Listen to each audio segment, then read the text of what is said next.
በከፍተኛ ጉጉት የተጠበቀው የንቃተ ህሊናና የጆኒ የቦክስ ፍልሚያ ከተጠበቀው በተቃራኒ በቅጽበት መቋጨቱ ብዙዎቹን አስገርመዋል።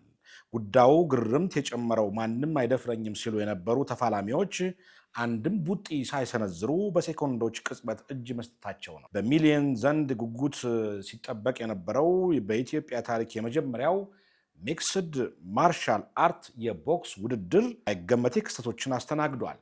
ዋናው ተጠባቂ ፍልሚያ የንቃተ ህሊና እና የጆኒ ቢሆንም ውድድሩን ለመመልከት የታደሙት እነ ልጅ ሚካኤል ጭምር የተሳተፉበት ድንገቴ ፍልሚያዎችን ታይተውበታል።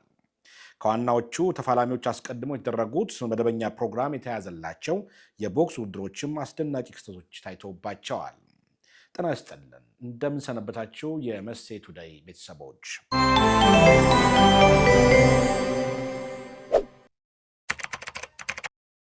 ከድንቅ ስፖርታዊ ጨዋነት እስከ ከባድ ግብግብ የተስተናገደበት የትላንት በስቲያው የምሽቱ የቦክስ ውድድር ላይ ከመጋረጃ ጀርባ ያጋጠመው አስገራሚ ክስተቶችና ልብ ያልተባሉ ጉዳዮችን ይዘንላችሁ ቀርበናል። ከታዋቂ አርቲስቶች ድንገቴ ፍልሚያ እስከ ዋናው የቦክስ ውድድር እስከ ሌሊቱ 8 ሰዓት በዘለቀው ተጠባቂ ፕሮግራም ላይ ምን ተከሰተ የሚለውን በደቂቃዎች መጥነን ነግራችኋለን። አብራችሁን ቆዩ።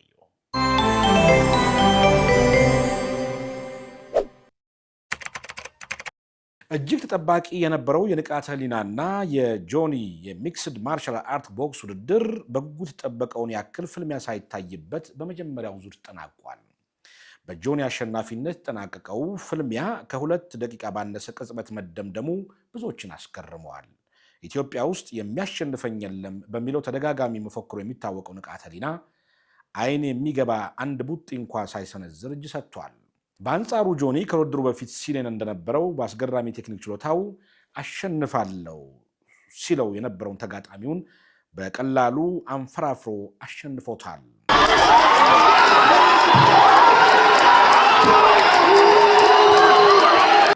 የሁለቱ ተፋላሚዎች ግጥሚያ በእጅጉ እንዲጠበቅ ያደረገው አስቀድሞ የነበረው ጠንካራ የውረድ እንውረድ ምልልስ ነበረ።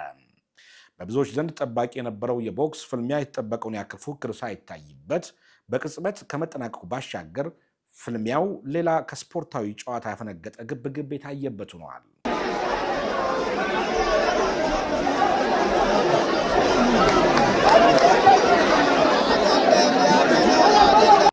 ፍልሚያው በመጀመሪያ ዙር እንደተጠናቀቀ የንቃተ ህሊና አሰልጣኝ ሪንግ ውስጥ ዘሎ በመግባቱ ያልተጠበቀ ግርግር ፈጥሯል።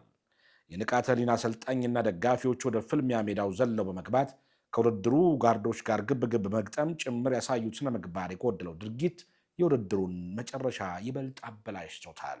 በጆኒና በንቃተ ህሊና ፍልሚያ ቅጽበታዊ መጠናቅ የተገረመ ተመልካች በፍጻሜው ግርግር ተደናግጦ ታይቷል።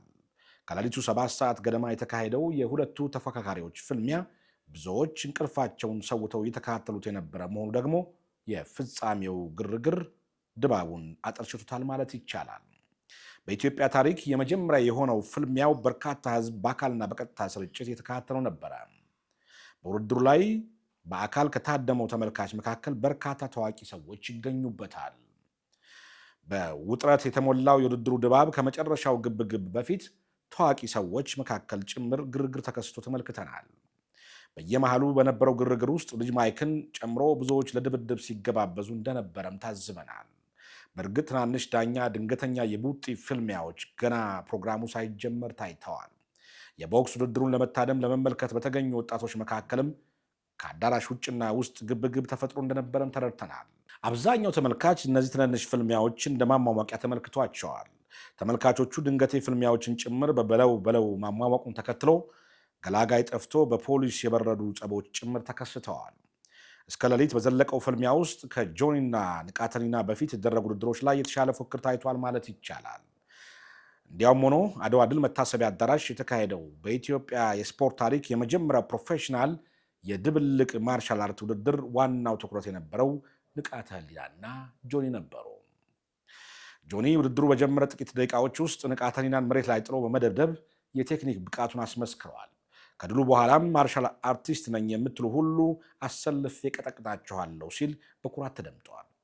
ከቦንጋ ተነስቶ በአድዋ ድል መታሰቢያ ሙዚየም የቆመው ንቃተ ህሊና ራሱን በኢንተርኔት ቪዲዮዎች አዘጋጅቶ ለመጀመሪያ ጊዜ ፕሮፌሽናል መድረክ መርገጡ ለብዙዎች መነቃቃትን ፈጥሯል።